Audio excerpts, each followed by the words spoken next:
Praise the Lord. जय मसीह की। एक बार फिर आज के सुंदर दिन में मैं आप सबका स्वागत करती हूँ। आज परमेश्वर का वचन जो परमेश्वर ने हमसे बात करना चाहते हैं वो हम देखेंगे 1 यूहन्ना 2 अध्याय उसका 6 वचन। यहाँ यूं लिखा है, जो कोई यह कहता है कि मैं उसमें बना रहता हूँ उसे चाहिए कि आप भी वैसा ही चले जैसा वह चलता था। जो कोई ये कहता है कि मैं उसमें बना रहता हूं उसे वैसा चलना चाहिए जैसा वह चलता था। यानी यदि हम ये कहते हैं हम खुदा में बने हुए हैं तो हमें वैसी ही चाल चलनी है जैसी खुदा चलता था। हमारा स्वभाव वैसा ही होना चाहिए जैसा यीशु मसीह का स्वभाव था। अगर हम एक वचन को पढ़ते हैं तो वहां पे लिखा हुआ है 1 पत्रस 2:21 में कि मसीह तुम्हारे लिए दुख उठाकर तुम्हें एक आदर्श दे गया है कि तुम भी उसके पद चिन्हों पर चलो। हमारा आदर्श कौन है? यीशु मसीह है और हमें उसके जैसे चलना है। ये परमेश्वर का वचन हमें सिखा रहा है कि हमें चलना चाहिए। और अगर हम फिलिपियों की पत्री देखते हैं वहां 2 अध्याय के 5वें वचन से हम पढ़े तो वहां लिखा है, जैसा मसीह यीशु का स्वभाव था वैसा ही तुम्हारा भी स्वभाव हो। यानी हमें यीशु मसीह के जैसे स्वभाव को रखना है। यदि हम कहते हैं हम प्रभु में बने हुए हैं तो हमें वैसी ही चाल चलनी जैसे खुदा चलता था। और पतरस कह रहा है कि यीशु मसीह तुम्हारा उदाहरण है, उसके पद चिन्हों पर चलो। अगर हम देखते हैं कि एक कलाकार जो है, एक एक्टर, जब वो किसी रोल के लिए चुना जाता है, उसे उसका अभिनय निभाना है किसी के जीवन के ऊपर या किसी खिलाड़ी के या किसी भी व्यक्ति के ऊपर, अगर उसे कोई अभिनय करना है तो वो क्या करता है? यदि हम उस एक्टर का इंटरव्यू सुनते हैं तो वो कहता है मैंने 1 साल के लिए या 6 महीने के लिए अपने आप को बंद कर लिया ताकि मैं उस व्यक्ति के जैसे खुद को ढाल सकूं। मैंने अपने आप को उसमें झोंक दिया, मैं पूरे अपने आप को मैंने ट्रेंड कर लिया उसके हाव भाव, चाल चलन, उसका व्यवहार, हर एक चीज को सीखने के लिए। तो सोचिए आपको और मुझे जिसे मसीह के जैसे जीना है तो हमें कैसे उसके स्वभाव को अपने अंदर लेना है, कितनी हमें मेहनत करनी है कितना हमने अपने आप को ट्रेंड करना है कि मसीह के जैसे हम बन जाएं, मसीह की चाल हम चलें, मसीह का स्वभाव हमारे अंदर आ जाए, उसके पद चिन्हों पर हम चलें। और कैसा स्वभाव था मसीह का, यह हम फिलिपियों की पत्री में देखते हैं। वहां लिखा हुआ है 6 वचन में, जिसने परमेश्वर के स्वरूप में होकर भी परमेश्वर के तुल्य होने को अपने वश में रखने की वस्तु ना समझा। वो परमेश्वर के तुल्य था पर लेकिन उस अधिकार का उसने इस्तेमाल नहीं किया। अपने आप को उसने परमेश्वर के तुल्य होने की वस्तु को अपने हक में नहीं रखा, अपने पास नहीं रखा, वरन अपने आप को ऐसा शून्य कर दिया कि दास का स्वरूप धारण किया। खुद को उसने शून्य कर दिया, दास का स्वरूप धारण कर लिया और मनुष्य की समानता में हो गया और मनुष्य के रूप में प्रकट होकर अपने आप को दीन किया। दीन करना क्या होता है? अपने आप को साइड में रखकर दूसरों के लिए जीना, अपने से बेहतर दूसरों को समझना, यह दीनता है।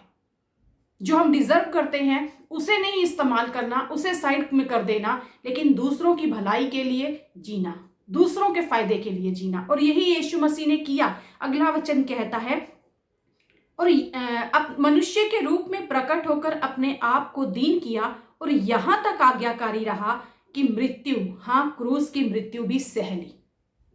ये स्वभाव है यीशु मसीह का और ये हमें ग्रहण करना है। और स्वभाव क्या होता है? हमारे अपने अंदर का भाव, हमारा भीतरी भाव जो होता है वो हमारा स्वभाव होता है। और यीशु मसीह ने अपने स्वार्थ को, अपने अधिकार में जो उनके रखने की बातें थी उन्हें छोड़कर उन्होंने दूसरों के हित के लिए सोचा और दूसरों के लिए उन्होंने अपने आप को दे दिया। इस स्वभाव को हमें ग्रहण करना है। और अगर हम ये कहते हैं कि हम में मसीह का मन है, हमने मसीह का मन धारण किया हुआ है, तो हमारे अंदर मसीह का स्वभाव होना चाहिए। और मसीह का स्वभाव अगर हमारे अंदर होगा तो हम ये जान पाएंगे कि हम कौन हैं। कुछ बातें हैं आज जो हम देखेंगे पवित्र शास्त्र में से ही कि जब मसीह के मन को हम ग्रहण करते हैं या मसीह के जैसा स्वभाव हम रखते हैं तो कौन सी बातें हैं जो हमारे अंदर पाई जानी चाहिए।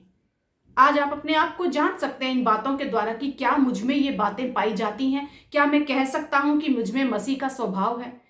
सबसे पहली बात, हमारे पास एक धन्यवादित हृदय होना चाहिए जो प्रभु यीशु मसीह के पास था। वो कुछ भी काम करने से पहले परमेश्वर को धन्यवाद देते थे, चाहे 5 रोटी और 2 मछली को बहुतायत में बढ़ाना हो या चाहे उस मुर्दा लाजर को जिंदा करना हो, वो पहले धन्यवाद देते थे खुदा को। एक धन्यवादित हृदय हमारे पास हो। दूसरी बात, हम कौन हैं? यीशु मसीह सदा ये जानते थे कि मैं कौन हूं। वो कहते थे जिसने मुझे देखा है उसने पिता को देखा है। मैं उस पिता का पुत्र हूं, मैं ये जानता हूं। वो जो भी काम करते थे एक श्योरिटी के साथ कि मैं जानता हूं मेरी पहचान कौन है, मेरा निर्माता कौन है, किसने मुझे बनाया है, किसने मुझे यहां भेजा है। आपको और मुझे ये मालूम होना चाहिए कि हमारी पहचान क्या है, हम कौन हैं, हमारा रचयिता कौन है। जब हम ये जानते हैं कि हमारा रचयिता कौन है तो हम ये जान पाते हैं कि हमारी पहचान क्या है, हम मसीह में कौन हैं। ये हमारी पहचान होती है। और हम किसके हैं, जब हम ये जान लेते हैं कि हम कौन हैं, कौन हमारा बनाने वाला है, तब हम ये भी जान पाते हैं कि हम किसके हैं। व्यवस्था विवरण 7:6 में लिखा है, यहोवा ने पृथ्वी भर के सब देशों के लोगों में से तुमको चुन लिया कि तो उसकी प्रजा और निज धन ठहरे। हमारा बनाने वाला परमेश्वर हमारा रचयिता है। और हम किसके हैं, हम उसकी प्रजा हैं और उस परमेश्वर की हम निज धन हैं।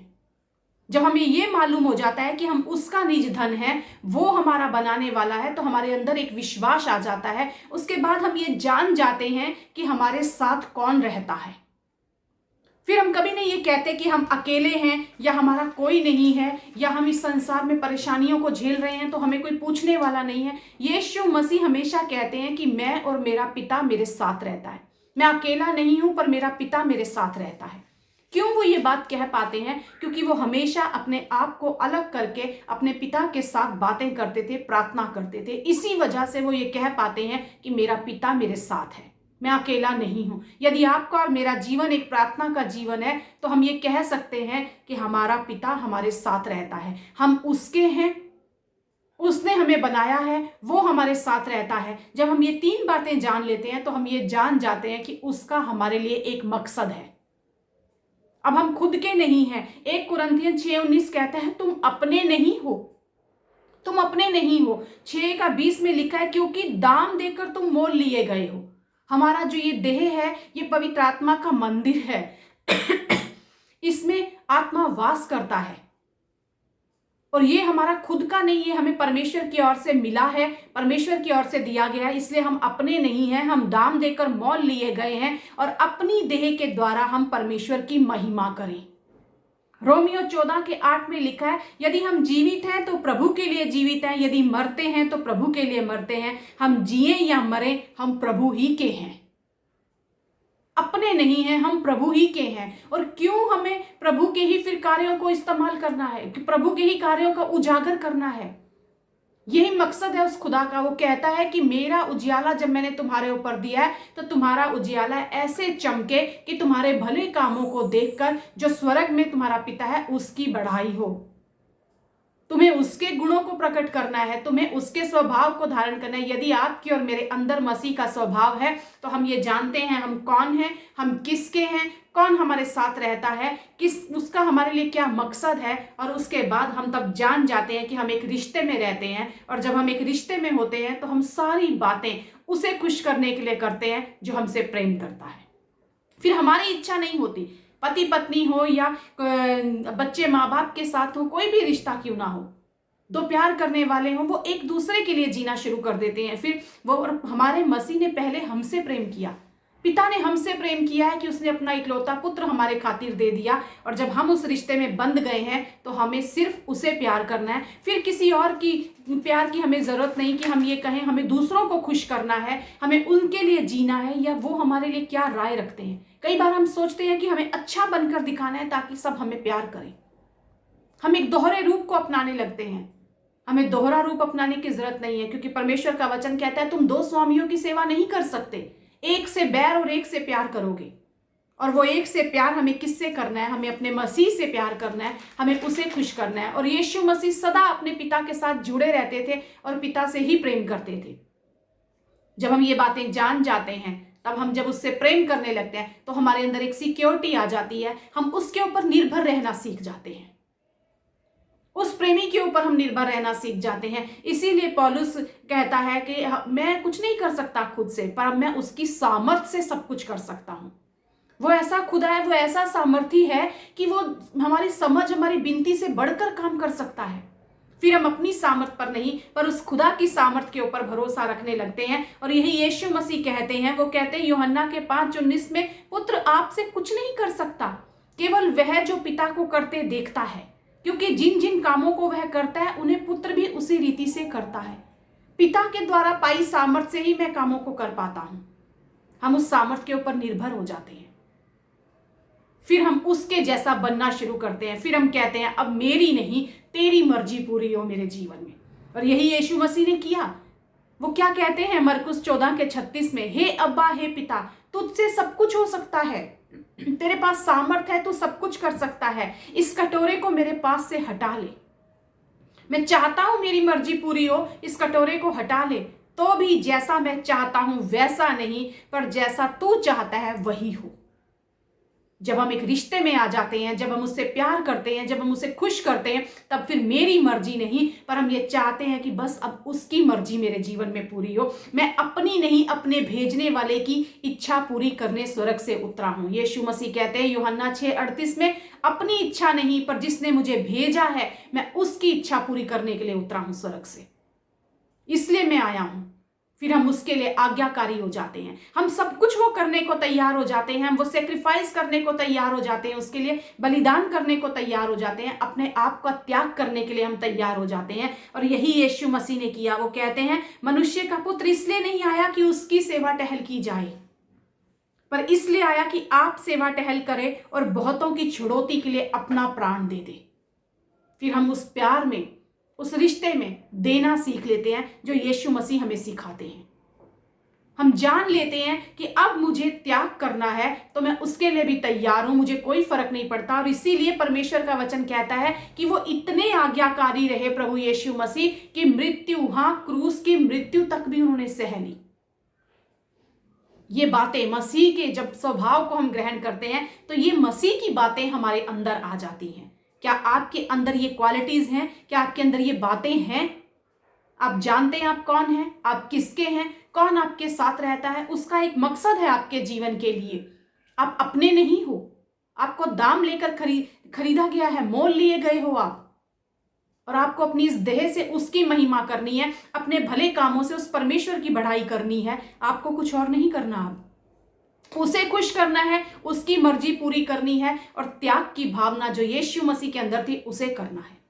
यदि एक कलाकार अपने अभिनय को जो सिर्फ 2 घंटे या 3 घंटे का उसका रहेगा, उसके लिए अपने आप को उसमें झोंक देता है, आपको और मुझे कितना ट्रेंड होना है इसमें, कितनी हमें इसकी आदत बनानी है, कितना हमें इस स्वभाव को, इस चाल चलन को ग्रहण करने की जरूरत है। क्योंकि हम ये जानते हैं कि हम कौन हैं, हम कहां जा रहे हैं और हम किससे मिलने वाले हैं। अगर 1 पत्रस में हम देखते हैं तो वहां एक वचन लिखा हुआ है और बहुत ही खूबसूरत वचन है। 1 पत्रस 2:11 में वो कहता है, हे प्रियो, मैं तुमसे विनती करता हूं कि तुम अपने आप को परदेशी और यात्री जानकर उन संसारिक अभिलाषाओं से जो आत्मा से युद्ध करती हैं बचे रहो। अपने आप को यात्री जानकर, हम यहां हमेशा के लिए रहने के लिए नहीं है, पर हमें जाना है।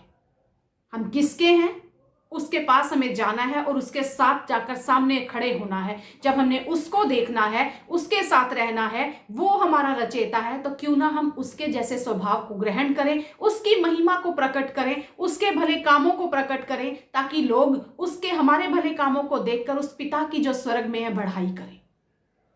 मैं विश्वास करती हूं आज इस वचन के द्वारा आपने ये कुछ बातें जो आपके आगे रखी हैं आज परमेश्वर ने, अपने आप को जांचेंगे और यदि आप में इसमें कोई कमी है तो आप अपने आप को उस खुदा के पास, उस रिश्ते में ले आए कि मैं अकेला नहीं हूं, वो मेरे साथ है। प्रार्थना के द्वारा उसकी बातों को सुने और अपने जीवन को बदलने की कोशिश करें।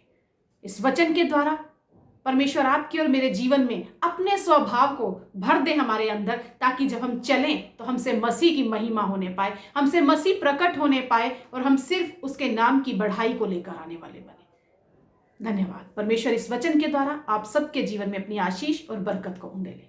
आमीन।